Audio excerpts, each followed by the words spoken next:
What I want to talk to you today about is like 23 years of basketball, where my philosophy is how I want to start this. So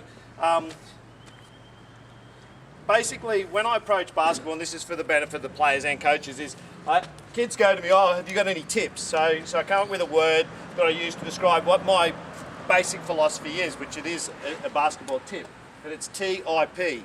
So what I approach is, you got to have, when you're training, technique, intensity, and purpose. So they're the three things, if you want to be a good player or when you're doing your coaching sessions, is you want to actually have and focus on the technique you're doing, you want to do it at game intensity, and you got to have purpose. Okay, so that's basically my philosophy behind how I approach coaching and the players I play and the actual training sessions that I conduct. And one of the things I learned early is that skills aren't actually skills, they're habits. We're not teaching, we use the word skills, but what we're actually doing is we're getting kids into good habits and we're getting them out of bad habits. All right, so whenever I look at a skill, I understand its execution, but I actually just see it as a player's habit. So what you'll find is every player will shoot differently, they'll do things differently. But the reality is that's because of how they're mechanically made, biomechanics. So the idea is you need to understand what you're seeing and realise that you're just trying to mould that into a good habit, something that they just do repetitively without thinking, because that's what a habit is. We do it without thinking. If we smoke, bite our fingernails, we just do it without thinking. So that's what when you train really hard, that's what happens is it just becomes second nature. So therefore skills are actually habits. They become habits. The way I look at coaching skills then is bodies are actually machines. Our body is a machine. So what we've got to do is we've got to actually focus on making it as efficient as possible. So like a car, we want it to run efficiently. When we execute a skill, we want to get rid of all the waste, the stuff we don't need to do, the bad habits. Okay? So that's the concept there. You know, bodies equal machines equals efficiency. For me, when I coach teams, the way I look at basketball, and the reason I like basketball, is I look at it as like a chess game with real players. So when a coach does something, I want to counter that. I want to go, well, what is he doing? So that then I can say, well, this is how I'm going to move my pieces now to actually, counter what he does. And then what he does is he makes the next move. So he'll actually do whatever he does to counter what I do, and the game goes on until the end we arrive at a winner. So for me, it's just a chess game with real pieces. And in fact, this year I'll be coaching a team again, and I'm actually going to be using chess pieces on my whiteboard. So you can steal that idea if you like, but I'm actually going to use so the players can visualise that they're a bishop or they're a king or whatever, and I'll move those pieces around my whiteboard as opposed to drawing, so that they can visualise what it is, because to me that's all they are, is just pawns in a game. So, and we get to control them, which is the fun part. The last thing too, and this is an approach that I had as a player and as a coach, and it sort of comes back to it being a chess game. For every action there is an equal and opposite reaction. So it comes back to, I say basketball's a science. So if I do a jab fake and a guy steps back, I'm going to shoot. If I jab and he goes to the left, I'm going to go to the right. So you come to read the game and you react. So same as if I do a zone defense, that's to make someone shoot the ball outside. If I go to a man, it's probably to stop them from driving, but also to stop the outside shot. So everything I do, I know that there's going to be a repercussion to the decision I make, but at the time I'll make the decision based on what I need. So the idea is for every action in basketball, there is actually an equal and opposite reaction. All right, so that's basically my philosophy of basketball, because I think as a coach you need to actually have a philosophy or something that you believe in that you'll stick by, and if you believe in it, you can then impart it to your kids and you have them believe in the same thing. And if you can get your kids to believe in what you're doing, then your job's half done, because if they believe in it, they will do it. And I think from my experience, I've coached teams that have been great and believe what I do, and I've had players and kids who don't have an inkling of what I'm trying to achieve, and they're the teams that tend to fail, is the ones that aren't on the same page as you. You only need 1 or 2 players not to see it the way you do, and it can actually destroy your team. So the first thing is get your players on the same page as you. Let them understand why you're doing the things you do and why you. I think the why is important. Years ago, it was that we just be dictators and we just say, do it. I think we're all smart enough, kids are smart enough now, that we actually need to say, I'm doing this because this is going to do this for you, and sell it to the kids. And if they get the results, they'll stick with it, and that'll make your life easy. Okay, that's half the battle. All right, so first thing I want to do is we'll actually get into the coaching side of stuff now. And what I'm wanting to look at is communication and planning. Planning your training sessions is extremely important. I mean, I've got this, everything's down to the last minute, and I've got a watch, so so I want to try and keep things moving as quickly as I can. As you all know, with training sessions, when you do have a plan, nothing ever goes to plan. But the idea is you've got to have half an idea before you arrive at what you want to focus on. And that's part, as a coach, of that technique, intensity, purpose. Well, when you arrive at training, that's part of your purpose. You've got to say, well, why are we here today? What am I trying to get out of my players? And how can I measure that I've done what I want to set out to do? Well, one of the ways to do that is to actually plan what you're going to do and tick it off as you go. That's giving yourself purpose. Okay? Getting what you want from your players is one of the hardest things, and it comes down to communication. So short and sharp comments and getting to know the areas on the court are extremely important. Name your drills. Naming drills is extremely important, and drum the name of the drills into your kids, because what happens is you just want to say, set up the 5-corner passing drill. Bang, they're gone. We only get an hour to train our kids. 1 hour is not enough, but we only get an hour. So I want that like wear machines. I want my training sessions to be efficient. All right? So the thing is name your drills. Once you teach them the drills, then they know what to do. You just say, get into this, get into that, get into that. Same as your offenses and your defenses. Just give them names. I like to, with younger kids, I like to pick names that are games. Like you'll see, I'll show you some games later. There's Pokemon, there's Pac-Man. There's games that they're going to relate to that are kid related or that we played as kids ourselves. So that's important. Before you arrive at training, know your resources. So know how many coaches you've got, how many balls you've got, how many kids you're going to have, because I can tell you now who's walked into a training session thinking they're going to have 10 kids and you've got something in your mind that you're going to do, and you find out you've got 4 kids and you go, oh, there goes that idea. So if you know it, you don't always know in advance, but you've got to have a plan B. Okay, plan B for your training session. What if I don't get it? And then know the drills that you can run with a certain amount of players. If I'm running Tennessee, I know I can do that with 12 players. If I want to do 3-on-2+1, I can do that with 11 players. So know in your head when you're running a drill, how many players do I actually need if I plan on doing that drill to do that drill? All right, and how many balls, and again, how many other coaches if you're planning on doing something. Teach the drill first and then focus on the skill. So today I'm just going to show you drills.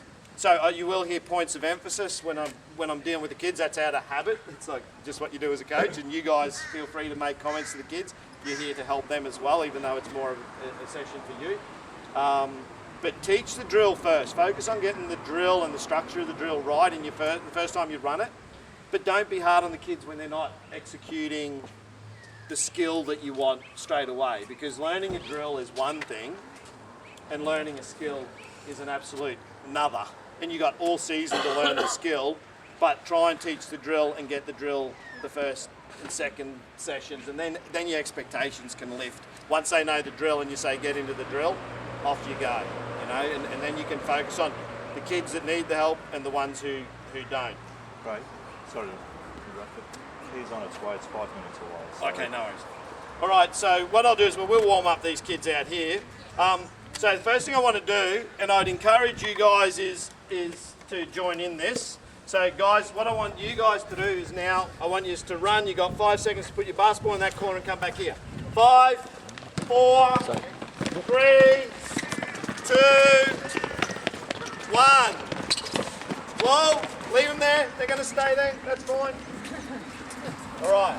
So first thing you know there, straight away I've given urgency to kids by counting down. So it's a good technique to use. You want your kids somewhere in a spot, count down.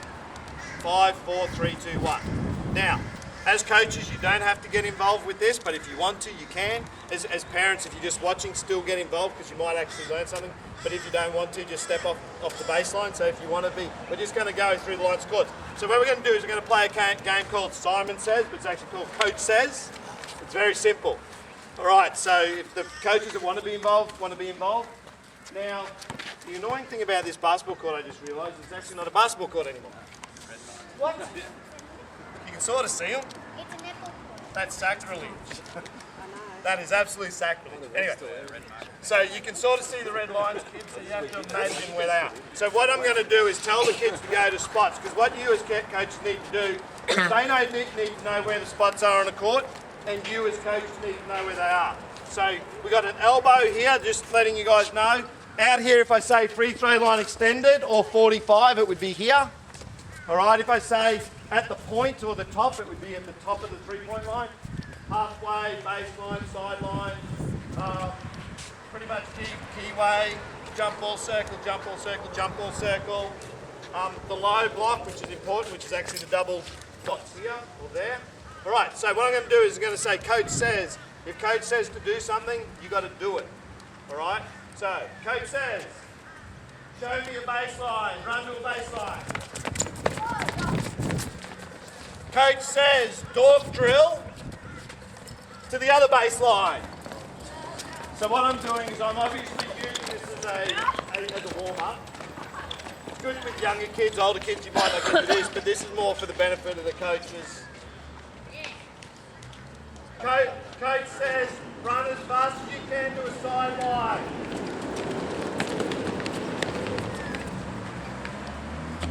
Coach says, stand on one hand, 1 foot, hold your nose in a jump ball circle.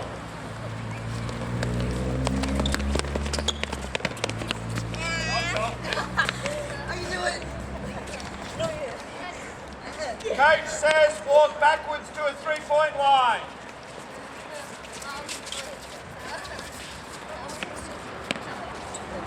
Coach says, go put 1 foot on a elbow.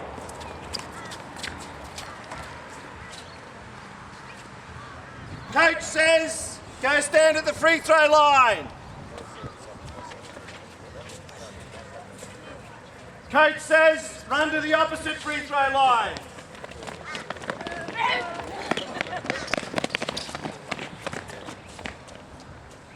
Coach says, come to this baseline and sit down. I'll sit down, that's all right. All right, so that's an example of a warm-up drill, but it's more for the benefits of the coaches actually. I didn't do the 45s, but it's important when you're setting up your drills, you want your kids to know exactly where they have to be on the court. So if I say to a kid, go stand at the 45, you don't want him to stand there for 45 minutes looking at you. Where's the 45? Okay, or if I say free throw extended, which is the same as the 45, they need to know that.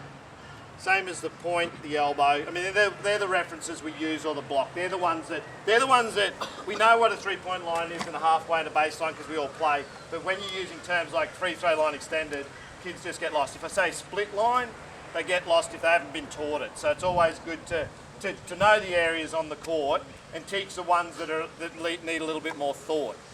All right, so what I'm going to do now is I'm going to stretch the kids. What I like to do is teach them a stretch routine, okay? And I'm going to show you the stretch routine that I did as a player, but also the one that I coach with my kids. What I encourage my kids to do is count really loud. I try and make stretching, particularly with juniors. I don't do this with seniors, obviously, but with kids probably 16 and under, counting aloud isn't a bad idea because it helps them focus, but it also keeps them, I guess, happy, I suppose. So what I'm going to do is get you guys to come stand around a jump ball circle, all of us in a circle. So I like to be in the middle, but what I do is once I've taught the routine is I back it out of it, and then I have the player, I pick a player. Often I pick the player who's probably going to be the biggest pain in the butt and have him do it. Because the ones who aren't focused, I give them a task. That's one of my approaches to dealing with those kids. Those kids normally are attention seekers, so let's give them some attention and have them lead. All right? So what I want you guys to do is just sit down. I want you I want you to go feet out in front, reaching forward, touching your toes. All right, we're going to count to 10 as loud as we can. 1, 2, 3, 4, 5, 6, 7, 8, 9, 10. We're going to stretch it some more so we actually reach forward, touch our toes again. 1, 2, 3, 4, 5, 6, 7, 8, 9, 10. change. 1, 2, 3, 4, 5, 6, 7, 8, 9, 10. okay, feet together.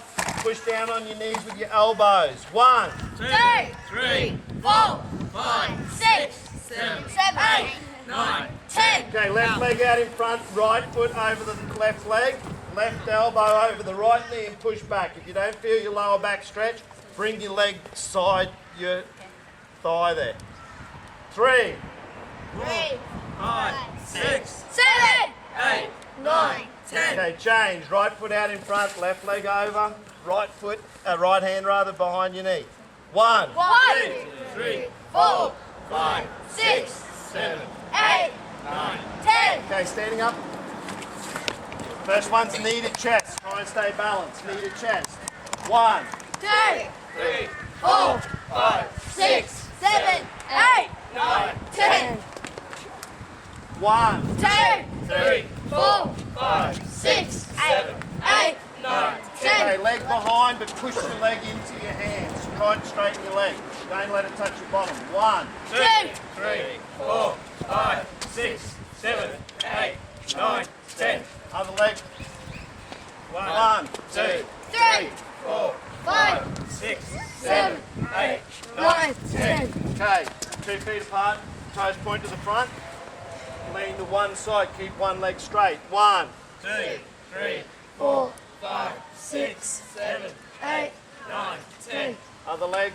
1, 2, 3, 4, feet flat on the ground. 7, 8, 9, 10. Now turn, keep your back foot, heel on the ground, bend with your front leg. 1, 2, 3, 4, toes point to the front. 7, 8, 9, Change. 1, 2, 3, back heel on the ground. 8, 7, 8, 9, 10. Okay, now what I want to do is stretch some more. We could have done this in there, but find a place on the fence, bring your chest, keep your front leg forward, and bring your chest over your ankle. With your head up. 1, 2, 3, 4, 5, 6, 7, 8, 9, 10. change. 1, 2, 3, 4, 5, 6, 7, 8, 9, 10. All right, now what we're going to do is put both arms on. We're going to stand arm distance from the fence. This would normally be a wall, by the way. And then lean forward with both elbows, keep both heels back on the ground. This is going to be a bit harder, so 1, 2, 3, 4, 5, 6, 7, 8, 9, 10. okay, now just stretch your arms. 1, 2, 3, 4, 5, 6, 7, 8, 9, 10. 1. 2, 3, 4, 5, 6, 7, 8, 9. There's only one other arm drill, but I won't get the kids to do this. What I do is normally find an area on the wall. I get my arm like that, and I turn so my to stretch the front of the shoulder. And then I'll just change like that. Don't have them go like that, obviously keep the arm up. Okay, so I won't have them do that. Okay, 5 seconds to get in the middle, jump or circle. 5, 4, 3, 2.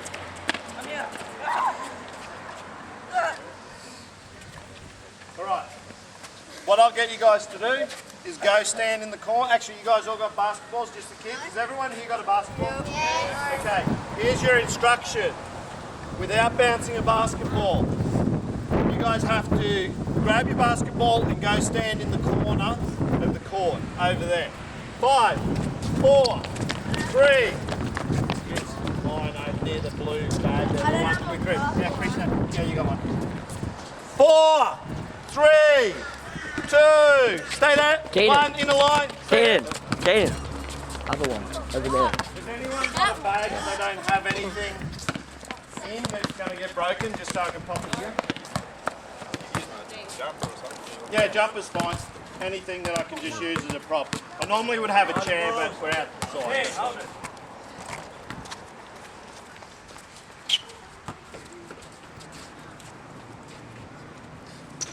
All right. Let's go, guys, over this corner here. 5, 4. You'll always get kids that think they know better than the coach. They're the ones who don't listen. That's all right. What you could argue there is one of those kids was actually a leader. He was the first one to stand there and everyone could play. All right. This drill I do, I like to do a couple of, I like to do a couple of drills as warm-ups that focus on dribbling and things. So what you got to do is when you do a warm-up, you're going to get an hour. So the idea is when you do a warm-up, I try and make it basketball specific. So you want to be doing something that's a drill, that's going to teach a skill, that's going to also warm them up. So this is one that I do. It's called the 5-point dribble drill. And I'll demonstrate it. I have my ball. Thanks. All right, I'll just demonstrate it slowly, and then you kids have to watch really carefully, all right? Because I'm going to expect you to do it perfectly. All right. So I'm going to work on both right and left hands, and I'm going to start on the baseline. I'm only using the half court. So what I do is I'm going to dribble. Normally I start at a half pace. When I get to the corner, I'm going to go behind my legs. One of the things I'm looking for is left hand going left. So now I'm going back to the jumper. So I'm on my left hand, crossover in the jumper. Now I'm on my right hand going right. Find the halfway line. When I get to the halfway line here, through the legs. Okay. Now I'm on my left hand. When I get to the jump ball circle, I'm going to cross it over. So I'm now on my right hand. When I get to the corner here, I'm going to do a spin dribble. So opposite foot, spin the ball, change direction. I'm now on my left hand going left. That'd be the hand away from the defense. Always the hand away from the defense. I get to here. Again, it's a crossover. Below the legs. Protection arm up on all crossovers. Protect the ball as you cross it over. When I come back towards the end of the line, I do a starter step, an onside dribble, or a hesitation. Here, and I go to the end of the line. And it just goes. So the first time that I do it would be half pace. The next time would be 3/4 pace. The next time is at speed with control. And then the last one I do for warm up is actually what I say is out of my comfort zone. I'm going to stuff up. Push myself to the point where I do stuff up. Because obviously you get better. So that's that. Technique, intensity, purpose. It's a warm up. Works on all my crossovers. You guys ready to try it? No, we'll go on this side because then we get to have a look at this, all right? All right, so right hand to start, go.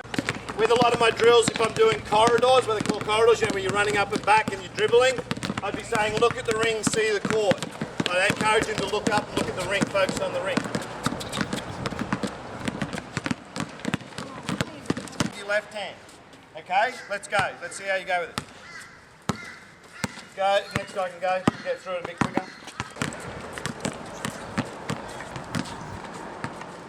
Thanks for whoever's jumper that was. That'll make me famous on YouTube maybe. All right. Okay, what I want you guys to do now is I want you all to come out with your basketballs, stand in front of me. Just in this area here. Put your basketballs at your feet. All right, obviously when you coach as long as I do, you realise all the things that are going to bug you as coaches while you're talking. So as easy as asking them to put the basketballs at their feet, having them stick them in a corner like I do. The idea is get those things away because they are a distraction. The other thing that's a distraction, if I was facing this way, turn around kid. If I face this way, chances are you guys are going to become something they're interested in. Or a bird or whatever. So what I like to do is if there's parents around or kids or other kids shooting on a court, I'll face my players away from whatever might distract them so that I've got their attention. All right? I think that's important because I couldn't tell you. I coached a grand final 2 years ago. Someone snapped a picture of a timeout. It was we lost by 2 points. It was the most devastating photo I've ever seen as a coach. In a timeout, I had one kid who's now playing in high school in the US who's actually going to third college. He's the only kid focused on the whiteboard. Every other kid's watching the other grand finals on the other court, or you know, they're just not with me. That is disappointing, and I just wrote, it was posted on Facebook, and I just said, picture's worth 1,000 words. We lost by 2 points. It's sad, but it's true. They weren't focused, and if they're not looking at the whiteboard, then that's a problem. So, yeah, if you can distract them, if that's a word, I just made it up, I don't know. Yeah, if you can distract them yourself, that's probably better. Okay, so what we're going to do is just quickly some ball handling. Now, I see these as the most important part of basketball for me as a player. The first thing I want my players to do is have that ball feel like it's part of them. When I played in high school, I practiced every day half an hour for 4 weeks ball handling, what I'm about to do with these kids. After that time, and I kid you not, no one could get the ball off me. The moment you experience that ability to just move a ball through your legs or around your back and no one can get it off you, that changes the game for you guys as players, and it'll change your life as coaches because they can handle the ball. So what I'll do is I'll get every second person, I want you to take a step, about 3 steps back. Cool. All right, I will need a basketball. Can I just use yours? I'll use that. I'll use anyone there that I could, no, you kids need them. Yeah, that one's fine. All right, first thing I'm going to do is we're just going to do a low dribble. So we're just going to get it side on, protection arm up, low dribble, don't look at the ball. Right, so what I do is I want them to tell me how many fingers I'm holding up. 1, 2, 1, 3, 4, 5, 4, 2, 1, 3, 4. Okay, change, other hand, same thing. 1, 2, 1, 3, 4, 5, 4, 1, 2. Okay, standing up. Now what I want you to do is you're going to, like you're sitting in a chair, you're going to do knee wraps. So you're going to go around your knees like that as quickly as you can, looking at my fingers. 5, 2, 1, 2, 3, 4, 5, 4. Other direction. 2,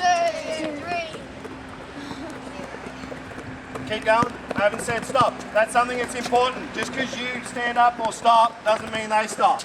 Okay, stand up. That one can hurt your back a little bit. So next one we're just going to go around our waist like that. Right? 5, 2, 1, 2, 3, 4, 5. Okay, change direction. Other direction. That's it. Sorry, yep. Okay, now we're going to go around our heads. Same thing. I'm not cheating. Try and keep it. Yeah, you can't just go around your head. You've got to have the ball leave your hand like that. Yeah. That's sick. All right. Okay, hold the balls. Now what we're going to do is we're going to do figure eights through our legs, no bounce. So the first thing we're going to do is we're going to just go through our legs to the front like that. Okay, so here you go. Let's go. Try and keep your feet steady on the ground. Through the front means through the front. So if you've got a kid here who's having a struggle, you always help them. So Mark's going to help this boy. So this is good because you get to see who your better kids are, and you also get to focus on the individual ones who need some work. Okay, go through the back now so the ball comes in through the back, like that.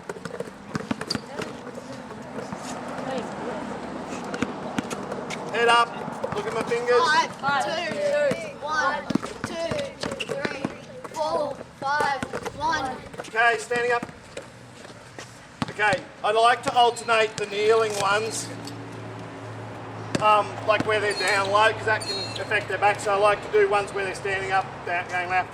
Okay, so just as a time killer, so you're just going to drop it behind our back and through, like that. Catch the ball. Someone want to save that? Thanks. Oh, yeah. All right. Keep your back straight. All right, add one clap now.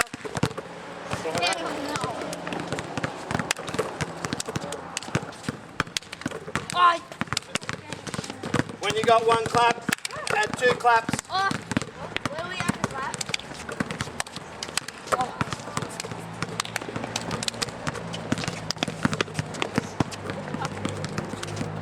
Oh, doing good. Yeah. All right, stop.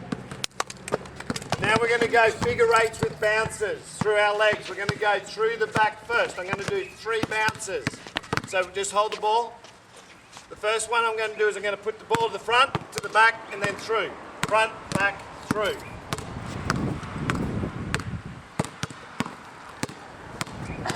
Okay, see how you go with it. Let's go. Try and keep your head up. So again, I'd still be encouraging the fingers. They'll get it eventually.